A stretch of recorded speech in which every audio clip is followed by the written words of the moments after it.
A very good morning, my dear students.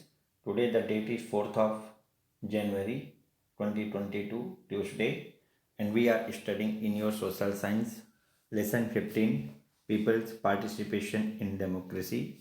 This is the fourth part of this lesson in this video lesson, and as you know, just I want to remind you the teaching methodology. You will get line by line Hindi interpretation of your book, and I recommend you not to read from the screen, read from the book. Use your headphone, put on your headphone, open your book, page number 219, get ready with pen and paper.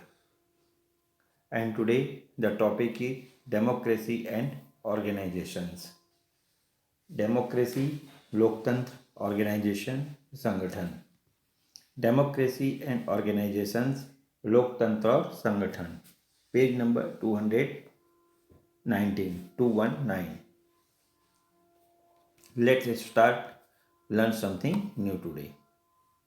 A democratic constitution usually has a provision that gives people the right to form their own organizations. प्रायः सभी लोकतांत्रिक संविधानों में नागरिकों को संगठन बनाने का अधिकार अंकित होता है. The Indian Constitution considers this to be a fundamental right. भारतीय संविधान में भी इसे मौलिक अधिकार माना गया है. Citizens from different kinds of organizations to fulfill their needs are fight for their collective rights, such as club, self-help groups, cooperative societies, language, caste, or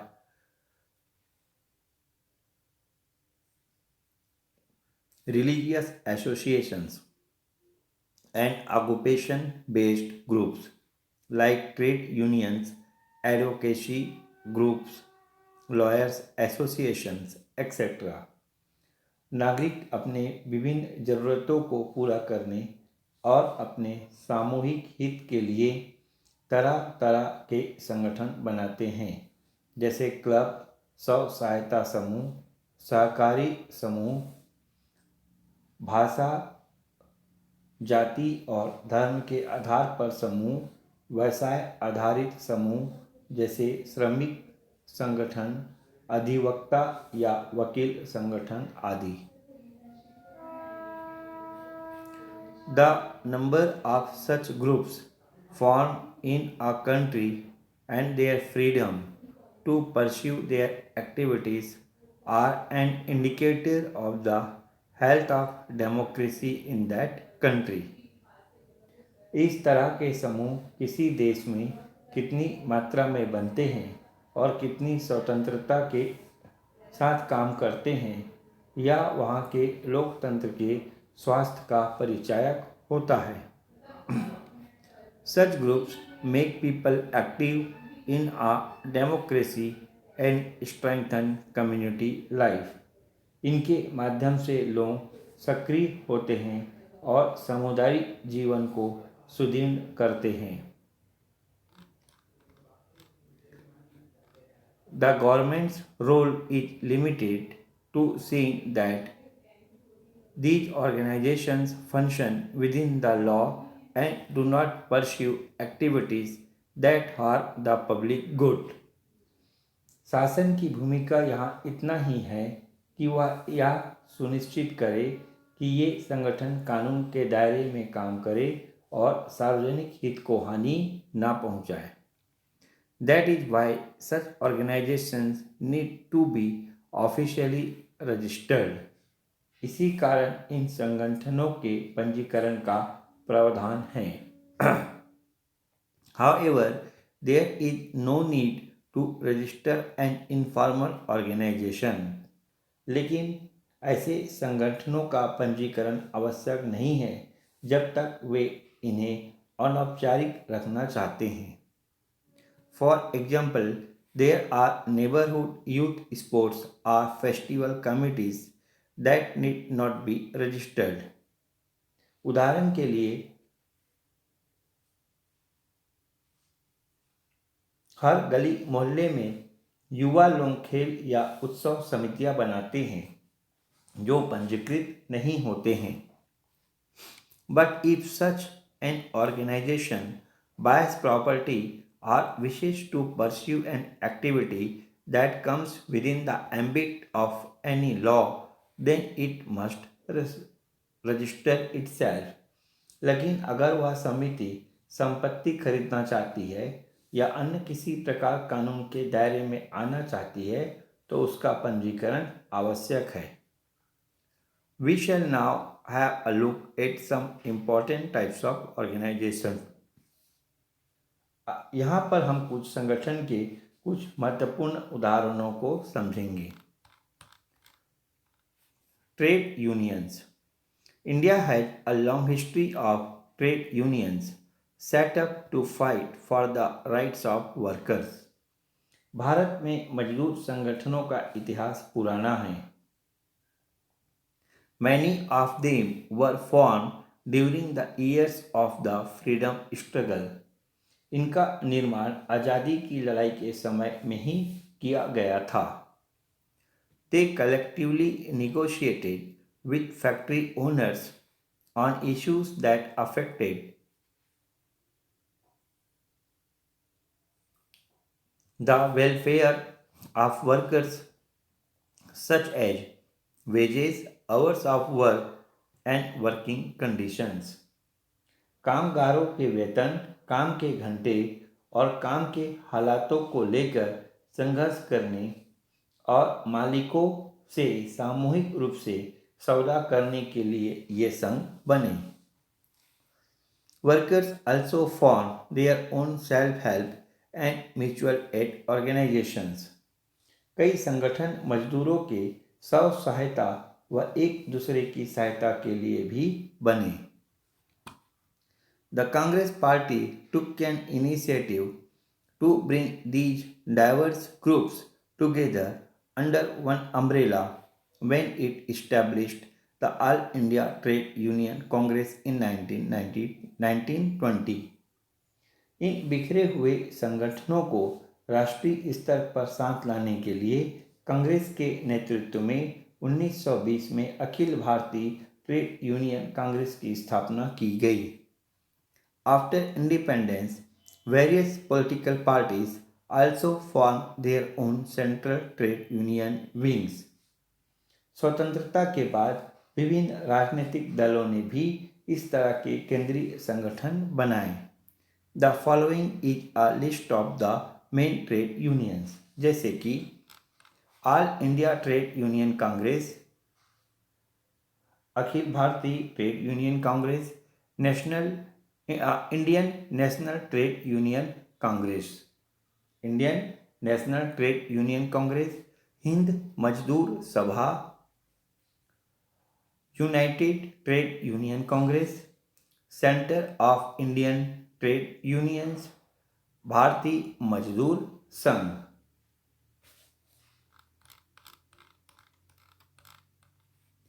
These organizations not only negotiate with factory owners for workers' rights but also act as pressure groups to influence government policies concerning workers। ये न केवल मजदूरों के हित में मालिकों से संघर्ष और समझौते करते हैं बल्कि दबाव समूह के रूप में सरकारी नीतियों को भी प्रभावित करने का प्रयास करते हैं। प्रोफेशनल एसोसिएशंस, व्यावसायिक हित समूह। The number of professional associations and their activities grew rapidly after independence. स्वतंत्रता के बाद व्यावसायिक हित समूहों की संख्या और गतिविधियों में काफ़ी तेजी के साथ वृद्धि हुई। Most professions form their own organisations. प्राय सभी व्यवसायों के लोगों ने अपना अलग अलग संगठन बना लिया। So we find all types and classes of occupational groups in India: lawyers, government employees, doctors, teachers, engineers etcetera. वकीलों, सरकारी कर्मचारियों, डॉक्टरों, शिक्षकों, इंजीनियरों, आदि सभी वर्गों के संगठन भारत में पाए जाते हैं।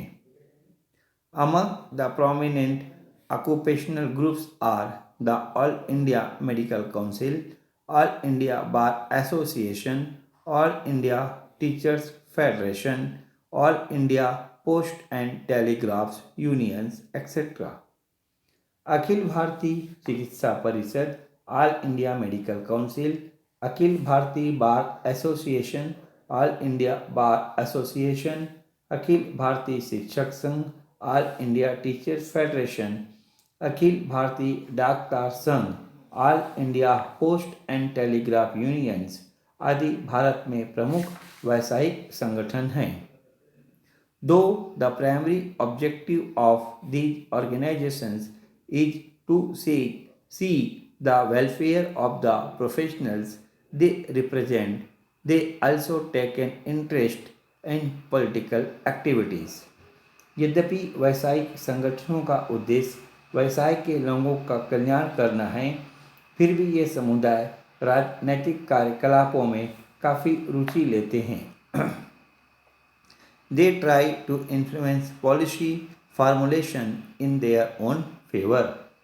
इन समूहों के सदस्य सरकारी कानूनों के निर्माण की प्रक्रिया को अपने हितों के अनुकूल प्रभावित करने की कोशिश करते हैं। Caste and religious groups. Various religious, linguistic and caste groups have also been formed from time to time to fight for the rights of their communities. समय समय पर विभिन्न धार्मिक, भाषाई और जातिगत समूह बने हैं जो अपने समुदाय के हित के लिए काम करते हैं। These organizations too have played a political role, many of them evolving into political parties such as the Republican Party, Muslim Majlis, Jamaat-e-Ulama, Hindu Mahasabha and Shiromani Akali Dal. ऐसे संगठन राजनीतिक रूप भी ले लेते हैं। भारत में कई सांप्रदायिक दबाव समूहों ने राजनीतिक दल का रूप ले लिया है।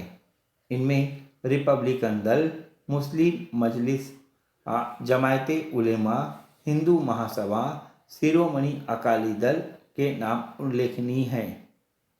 Also included are the All India Christian Council, Federation of Parsi Zoroastrian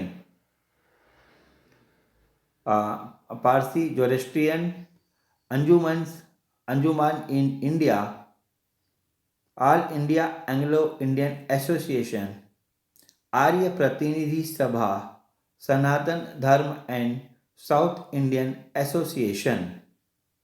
धार्मिक हित समूहों में अखिल भारतीय ईसाई सम्मेलन, अखिल भारतीय पारसी सम्मेलन, आंग्ल भारतीय समुदाय, आर्य प्रतिनिधि सभा तथा सनातन धर्म दक्षिणी सभा के नाम विशेष रूप से लिए जाते हैं।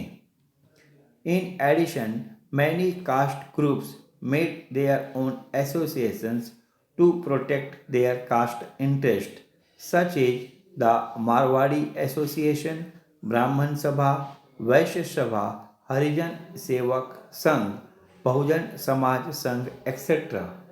कई जातियों ने भी जाति हितों की रक्षा के लिए अपना अलग अलग संगठन बना लिया है, जैसे मारवाड़ी संघ, ब्राह्मण सभा, वैश्य सभा, हरिजन सेवक संघ, दलित वर्ग संघ आदि।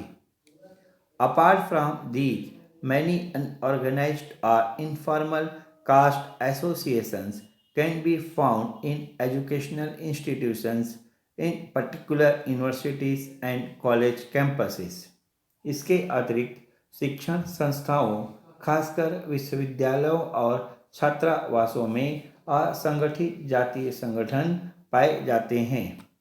These caste associations are particularly active in local and regional politics. ये जातीय संगठन भी अप्रत्यक्ष रूप से खासकर चुनावों के समय स्थानीय राजनीति को प्रभावित करते हैं। Women's organizations as pressure groups, महिला संगठन दबाव समूहों के रूप में।